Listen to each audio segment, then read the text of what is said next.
Hey fam, what's up, what's up, what's up? This is Robert Anton here, robertanton.com, and I just wanted to come to you for just a moment to talk a little bit about The Voice of America. So yeah, it's a new show on NBC, and I put up, I went to go to the auditions. It was freezing outside. I stood in line for about 4 hours, and then I left, right? So yeah, so the show is now on, and I think I'm going to do just a little bit of commentary about the show. So I was watching Glee, and I didn't realize it was going to be 90 minutes because I really did want to watch The Voice of America. So anyway, I missed like the first few seconds of the show, but I came into them doing the judges doing a great rendition of Crazy by Niles Barkley. And the judges are CeeLo Green, Christina Aguilera, Adam Levine, and Blake Shelton. Now, Blake Shelton is the only one that I have never really heard of before, and he's a country guy, so I am going to be finding out more about him because let me tell you, I thought he was very funny, very dry wit, kind of devious, and I really enjoyed him throughout the show more than anybody else actually. And so not to have known him was really interesting to get to know him during this show. Now the way this show works is there are going to be these four coaches. The judges aren't really judges, they are coaches. They'll be choosing 8 people, 8 groups, 8 acts, because it's not just soloists. There's already one duet in it. They'll be choosing 8 acts to coach, and those acts will be competing against the other teams and against each other to win. Okay, and I was wondering, how is this going to work? It's really strange. It sounds like a very intricate kind of thing, but I don't think it's that intricate. They'll all be competing, but each team will have a number one person. So they'll be voting off people throughout the competition, but 4 people will be the finalists who will be voted on by America. And when does America start voting?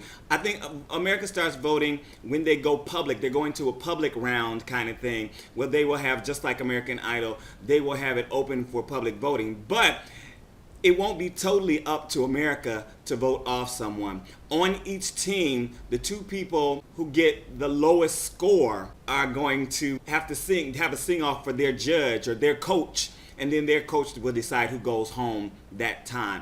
So it's kind of convoluted, but it could be a lot of fun, and it doesn't leave everything in America's hands like American Idol does.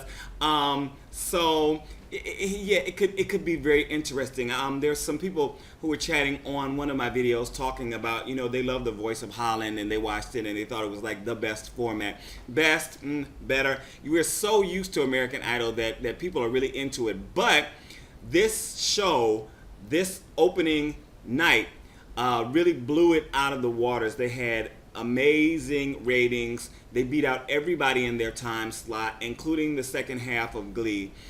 So I think that people are going to be interested in watching it. And it's all about the performances, and for those of us who love to watch singers and love to see people compete, then it is really going to be something that we are going to tune into.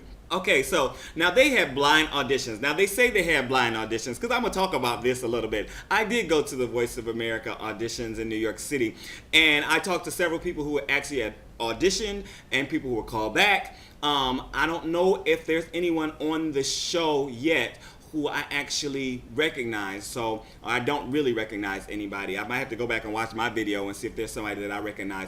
But what I heard and what I know actually is it's not totally blind auditions because they went through 2 rounds or 3 rounds of auditions already for other people. It's just the first time that these people, these judges, are seeing them. Now I want to talk about funny. I can't hide it. When the Buck was on Twitter talking about, when the ugly people coming up, I want to get the ugly people on there and see how they sound. And I was like, well, they ain't gonna be too ugly because the judges or the producers and whoever was pre-screening them wasn't gonna let anybody too ugly up in there. So but it was some more interesting looks of people. Okay, to the performances. Now, I dipped out just a little bit early because I had company come over and we went out for drinks and all that good stuff. We ain't gonna get into that. And I'm surprised that I'm up today. But let me see. We're going to start. They said, okay, so we started out with Tarralynn Ramsey. She was 31. She did Breathe. Christina was the first one to ring in. And the girl, the voice, she was a very Southern girl, you know, and very sweet and charming. And she had a beautiful, beautiful voice. Of course, she started out kind of rocky. She was just a little nervous, but when she hit her stride, oh my God! Like in no time, her voice was just sailing. And she is the perfect one, the perfect type of voice, I think, for Christina to coach, because she can do all the little riffs and stuff. She's got all the power, and I think it's just going to be amazing to see her grow and to see what more that she can do. The judges, one of the things is if more than one judge chimes in to see the person and to try to get them on their team, then the person gets to choose who's going to be their mentor or their coach. And I think this is a wonderful thing, but some of them I don't think went into it thinking, you know, because they just want somebody to vote them. They want to get on the show. The person that you choose to be your coach probably should be somebody along the lines of what kind of career you want to have or what kind of genre you would eventually like to be in. So because, you know, being with these judges and getting to know them and getting to know the people who know them should be a big part of this process, you know, and some people I thought did not choose very well. But Tarralynn, I thought, chose perfectly. The next guy up was Patrick Thomas. He was 20, very country guy. He did Live Like You Were Dying, one of my favorite songs. And Adam and CeeLo rang in about the same time. They were immediately on top of him. Then Christina rang in, you know. So Christina asked him if he would take off his hat, right? You know, he took off his hat, talking about, I might have some hat here or this. And then she said, ooh, could you take off your pants? Just like totally random and crazy. But let me tell you, he was a very attractive guy. 6'5", yeah, and he had a wonderful voice. He did really have a really good sound. He ended up choosing Blake, which I thought, again, was a very good choice because he's a country guy, and Blake is really the country person. Jared Blake was the next person that went up, and he did Good Girls Go Bad. Unfortunately, nobody rang in for him. He was the first rejection on the show. And for this first show, there weren't too many rejections. You know, they really didn't go the idol type of way and do the funny thing. They were really just to the work, just really getting to try to find some people for, you know, the coaches and stuff like that. Next up was Vicky Martinez. She was 26. She did Rolling in the Deep. You know, we just heard this, us Idol people. We just heard this on Idol from Haley Reinhart. So, you know, I enjoyed this rendition. It was nice. It was good. But I just didn't think it was as strong as Haley, so we're not going to compare too much on people, but you know, I couldn't help myself. But she did have a lot of power and a lot of strength, and she could really, what my voice teacher always say, drop that jaw. She could really drop that jaw, you know, to bring forth those notes. But she was really reaching for a lot of notes. It'll be interesting to see where she goes. She actually, CeeLo rang in first and then Christina, and she went with CeeLo, and it'll be interesting to see how that turns out. I don't know if it was a great choice or not. Then again, I don't really know what kind of artist CeeLo is. And I say that because it's not he does not necessarily a mainstream pop artist to me. He's more of a boutique artist. So it'll be interesting to see what happens with that and where he goes as a coach. Yeah, so let's go on. A young lady called Sonia Rao came up, 24. She did If I Ain't Got You, and no one rang in. And she was a beautiful girl. She had a nice voice. I don't know why no one rang in, but maybe there was just nothing there special that the people heard. I know Christina said that she was looking for more intent and passion, and the girl just wasn't giving her what she needed. None of the other judges rang in for her, and she was off. So and they said on this, you know, it's not going to be the looks, it's going to be the voice. This is supposed to totally be about the voice. Next up, they had a duo, EllenOwen, and they're married, and they did a song called Falling Slowly, which I really don't know. I didn't think anyone was going to choose them because they sounded to me kind of strange. They had a kind of a folk sound, you know, and it wasn't bad. It just wasn't pleasing to me. But first Blake chimed in and then CeeLo, and they went with Blake, you know, and they were saying, because they were laughing at one point, the judges were laughing because they heard the woman's voice and then they heard the man's voice, and then they were like, what the heck is going on? So they didn't know it was going to be a duet. But they sounded okay. I just didn't think they were great. Yeah, and that's just me. It'll be good to see more from them and see more of what they do. Next up came Frenchie Davis, y'all. American Idol's Frenchie Davis came up in there, 31. She did "I Kissed a Girl," and Christina is the only one who rang in for her. And it really was the perfect choice because, and I didn't think the song that she chose was perfect for her type of voice, but she wore it out. And it was good to see her. She was looking good. She sounded good. You know, she's been in Broadway shows. She's been in Rent, you know, and so it'll be interesting to see where she goes with this. They were saying that she never gives up. And CeeLo Green, when he turned around, actually recognized her. It's like, oh, Frenchie, you know. So, like, she's already got kind of like an industry name. So it'll be interesting to see what happens with her. Next up was Kelsey Rey. She did American Boy. CeeLo and Adam chimed in, and then Christina chimed in. She went with CeeLo as her coach. Jeff Jenkins, 22, he did Bless the Broken Road. And first CeeLo, and then Adam rang in, then Christina, and finally Blake chimed in. I think it was the first one that all of the judges chimed in for. He went with Adam as his coach. You know, they were fighting over him. And Jeff Jenkins went with Adam as his coach, which didn't exactly seem like the right choice to me since he was more of a country artist. But you know, we'll see what happens with that. Adam really needed someone anyway, so I don't know if he was kind of led that way or not. But it was an interesting choice. Next up was Rebecca Loebe. She was 27. She did Come As You Are. She's a homeless woman.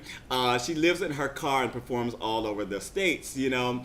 And, you know, that was kind of her hook there. And she would say, you know, she's been out on the road, like doing it like the old time people did it. And she really had, to me, she had really something special. She did Come As You Are, and she did it in her own way. She had her own little arrangement, and she just had a very haunting, nice voice. Christina rang in for her first, and then Adam rang in. Seeming to me it was kind of reluctantly that he rang in. But she chose Adam. Now, she chose Adam. For me, I didn't know if it was like the perfect choice for her as a coach.